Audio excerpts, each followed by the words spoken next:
नमस्कार, मैं हूं राम किंकर सिंह। दिल्ली तक की खास पेशकश में आपका स्वागत है।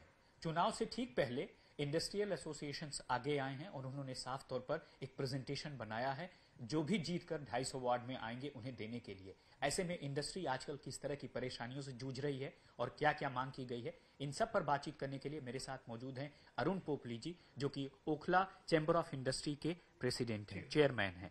बहुत बहुत स्वागत है आपका अरुण जी बातचीत करने के लिए। सबसे पहले तो ये जानना चाहेंगे कि एमसीडी को लेकर के जो प्रेजेंटेशन आप कह रहे हैं कि 250 वार्ड में जो भी जीत कर आएंगे या वोट मांगने आएंगे उनको दिया जाएगा, वो मुख्य मांगे क्या हैं? सर, हमारी देखो सबसे बड़ी मांग क्या है कि जो भी industry Delhi master plan DDA ने अलाउ कर रखी है दिल्ली के अंदर, या एमएसएमई डिपार्टमेंट जो सेंट्रल गवर्नमेंट का है, जिन्होंने अपनी एक्टिविटी अपने साइट पे पोर्टल पे भी डाली हो कि ये एक्टिविटी दिल्ली में अलाउ है, तो उन एक्टिविटी को एमसीडी को भी अलाउ करना चाहिए। जैसे कि ई कॉमर्स, ऑनलाइन सर्विसेज, क्योंकि अब इंडस्ट्री का रूप बदल गया है। अब इंडस्ट्री वो नहीं कि हैवी मशीनें 5-5 टन की 20 टन की लेके चल रही हैं, जिसको ये सर्विस इंडस्ट्री बोलते हैं। हम चाहते हैं कि उसको कंप्लीट इंडस्ट्री के अंदर ही रखा जाए, क्योंकि पुरानी वाली इंडस्ट्री नहीं है। हो क्या रहा है कि सर्विस इंडस्ट्री क्योंकि इंडस्ट्री में नहीं आ रही, उससे हमें बड़ी डिफिकल्टी आ रही है। क्योंकि सर्विस इंडस्ट्री को ना आने की वजह से क्या हो रहा है, इंडस्ट्री में हमारा बिजली का बिल भी कमर्शियल का आ रहा है, हमारा प्रॉपर्टी टैक्स भी कमर्शियल का लग रहा है, और लोगों के मन में डर भी बैठा हुआ है कि ये क्या हो रहा है हमारे साथ। तो मैं ये चाह रहा हूं कि जो भी दिल्ली मास्टर प्लान एम के अंदर जो जो एक्टिविटी दिल्ली के अंदर अलाउ की है, और वो सारी एक्टिविटी ऐसी हैं जो कि दिल्ली के लिए बहुत अच्छी हैं, जो व्हाइट कैटेगरी और ग्रीन है, जैसे कि अमेजॉन वाले, फ्लिपकार्ट वाले, ये लोग इंडस्ट्री चला रहे हैं, उसी टाइप की बहुत दर्जनों इंडस्ट्रियां यहाँ आना चाहती हैं। तो ये उन इंडस्ट्रियों को अलाउ करना चाहिए लीगली, और ये इंडस्ट्री के अंदर ही रहनी चाहिए। सर्विस इंडस्ट्री को अलग करके उसका जनरल ट्रेड लाइसेंस बनवाओ, उसका प्रॉपर्टी, वो हमारे साथ मिसयूज हो जाता है। तो हमारी सबसे बड़ी मांग तो यही है कि उसको इंडस्ट्री के अंदर अलाउ करना चाहिए।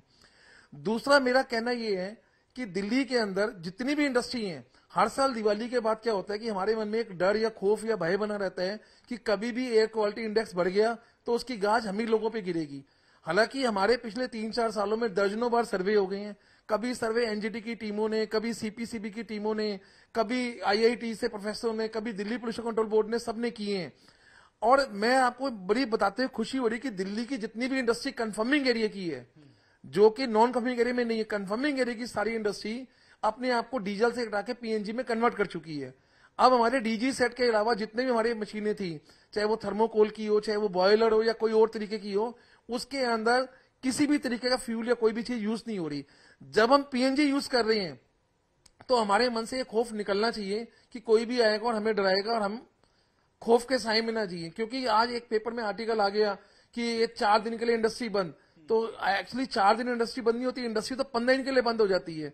क्योंकि उसका रॉ मटेरियल प्रिक्योर करना, लेबर एक बार गांव चली गई, उसको दोबारा बुलाना, फिर काम को चालू करना, ये बहुत एक हेडेक हो जाती है हम लोगों के लिए। बहुत ज्यादा मुसीबत होती है, खासकर तब जब राजधानी दिल्ली में पोल्यूशन लेवल बढ़ जाता है।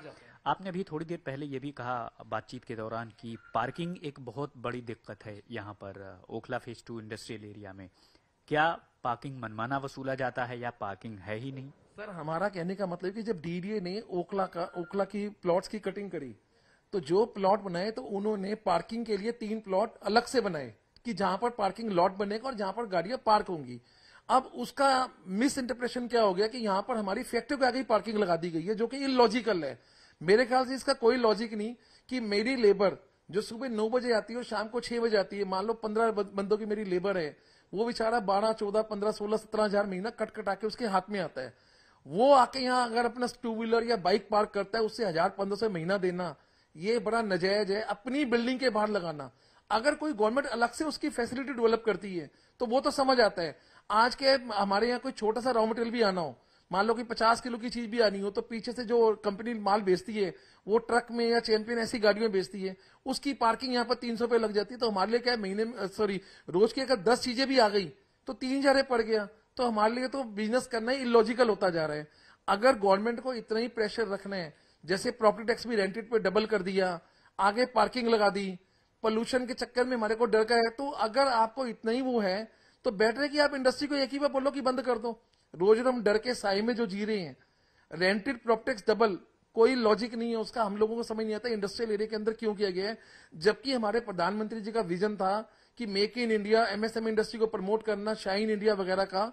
तो उस सब की यहाँ पर आप देखो ना क्या हो रहा है कि अगर कोई बंदा 100 गज की फैक्ट्री लेके बैठा है और उसने बीच में एक फ्लोर किसी को किराए पे दी तो उसका टैक्स डबल दो, रोज जाके समझाते रहो ये खाली हो गया। मनमाना टैक्स लगता है और बहुत सारे ऐसे लोग हैं जो टैक्स भी नहीं देते। नहीं सर, इंडस्ट्रियल एरिया के अंदर जितनी भी स्कीमें आती हैं, मुझे लगता है कि इंडस्ट्रियल एरिया वालों को कोई बेनिफिट नहीं मिलता, क्योंकि हम लोग सब रेगुलर टैक्स देने वाले हैं। हम लोग कभी नहीं कहते कि हमें कोई चीज फ्री में चाहिए या हमें उस चीज की जरूरत नहीं है। हम कहते हैं कि जो भी टैक्स बनता है लो, लेकिन लॉजिकल लो, ऐसी चीज ना हो जो हम पे थोपी जाए, जिससे हमें हर्डन मतलब दिक्कत हो। और एक और दिक्कत हम लोगों को आ रही है कि जैसे यहाँ पर फायर का एनओसी, अब ये सब इंडस्ट्रियल एरिया 1970 के कटे हुए हैं। हम लोग बहुत टाइम से यही कह रहे हैं कि दिल्ली के जितने इंडस्ट्रियल एरिया हैं, इन इंडस्ट्रियल एरिया के अंदर गवर्नमेंट रीडेवलपमेंट का प्लान लाए और रोड्स वगैरह पे अपने पार्किंग के सामान लगाए, उसके चार्जेस चाहे हम लोगों से ले ले और हमारे इंडस्ट्रियल एरिया को पार्किंग का सर्टिफिकेट दे दे। इंडिविजुअल एक फैक्ट्री को मिलना, क्योंकि मान लो मेरी फैक्ट्री बनी 1975 में, तब जीना अलाउ था 3 फुट का। अब फायर वाले कहते हैं कि जीना 5 फुट का होना चाहिए, मैं पुरानी बिल्डिंग को कैसे तोड़ूं? तो लॉजिक ही नहीं है उसको तोड़ने का। तो बेटर है कि गवर्नमेंट इसको रीडेवलपमेंट में डाले और रोड्स के ऊपर पूरा जो पाइप वगैरह की प्लानिंग करे, फायर एक्सटिंग्विशन लगाए, सब करे, जो जो फैसिलिटी चाहिए गवर्नमेंट करे, और उसके चार्जेस भी चाहे हमसे, हमें कुछ फ्री में नहीं चाहिए। बिल्कुल। लेकिन हमें एनओसी मिल जाएगी तो हमारी कंप्लाइंस हो जाएगी, हमारे ऑर्डर बढ़ जाएंगे। ये सिर्फ अरुण पोपली की आवाज नहीं है, बल्कि ये जिस चैम्बर ऑफ इंडस्ट्री को रिप्रेजेंट करते हैं तकरीबन हजारों लोगों की आवाज है, और साफ तौर पर यही कहना है कि फ्री की कोई चीज नहीं चाहिए, बल्कि आप सुविधाएं दो, उसके बाद से चाहे जो टैक्स लगाओ। हालांकि इतना जरूर है कि जो पार्किंग की मनमानी है उससे बहुत ज्यादा व्यापारी वर्ग कारोबारी है, खासकर जो उद्यमी है, वो बहुत परेशान है, और साफ तौर पर वो चाहते हैं कि जो दिक्कत है इसे आने वाले जो नुमाइंदे हैं वो दूर करें। गौरव के साथ राम किंकर सिंह, दिल्ली तक के लिए।